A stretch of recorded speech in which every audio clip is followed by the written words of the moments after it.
আসসালামু আলাইকুম, welcome to my new channel. তো আজকে তৈরি করেছিলাম ছুরি মাছের ভুনা রেসিপি। তো চলুন রেসিপিটি শুরু করা যাক। প্রথমে আমি একটা বড় সাইজের ছুরি মাছ নিয়েছি এবং ঝুরি ঝুরি করে কেটে নিয়েছি। তারপর আমি একটা পাতিলাতে একটু টেলে নিয়েছি। টেলে নেওয়া হয়ে গেলে আমি ওই পাতিলাতেই একটু গরম পানি দিয়ে খুব ভালো করে আস্তে আস্তে এগুলোকে একটু ঘষে ঘষে ধুয়ে নেব।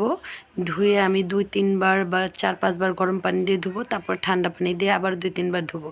তো ধোয়া হয়ে গেলে আমি একটা কড়াইতে তেল দিয়ে দেবো। তেলটা গরম হয়ে আসলে এখানে আমি ছুরি মাছগুলো দিয়ে খুব ভালো করে মচমচা করে ভেজে নেব।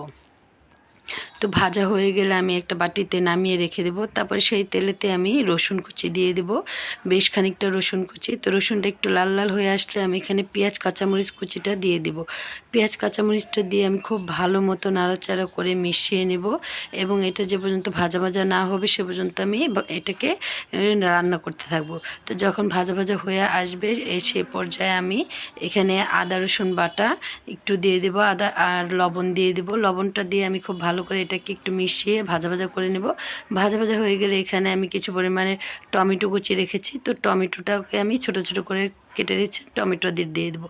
টমেটো দেওয়া হয়ে গেলে এখানে আমি হলুদ মরিচের ফাঁকি দেবো, দিয়ে আমি একটু পানি দিয়ে খুব ভালো মতো এটাকে কষিয়ে নেব। তো এটা খুব ভালো মতো আমি কষিয়ে নিয়েছি। তো যখন তেল ছেড়ে ছেড়ে আসবে তখন ওই পর্যায়ে এখানে আমি আবারও এখানে কিছু পরিমাণ শুটকি মাছগুলো দিয়ে দিব। শুটকি মাছগুলোকে দিয়ে আবারও ভালো করে নাড়াচাড়া করে এটাকে আমি ভালো করে কষিয়ে তারপর এখানে দিয়ে দিব 1 মগ পানি। ছোটো একটা মগ দিয়ে আমি পানি দিয়েছি, বেশি দিবেন না।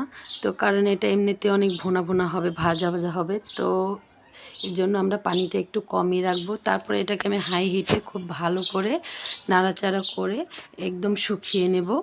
তো শুকানো হয়ে গেলে আমি এটাকে শুধু নাড়াচাড়ার উপরে রাখবো যাতে নিচে লেগে না যায়।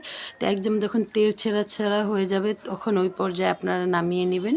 এই তো আমার হয়ে গেল ছুরি মাছের খুব মজাদার ভুনা রেসিপি। যদি ভালো লাগে তাহলে সাবস্ক্রাইব করে পাশে থাকবেন।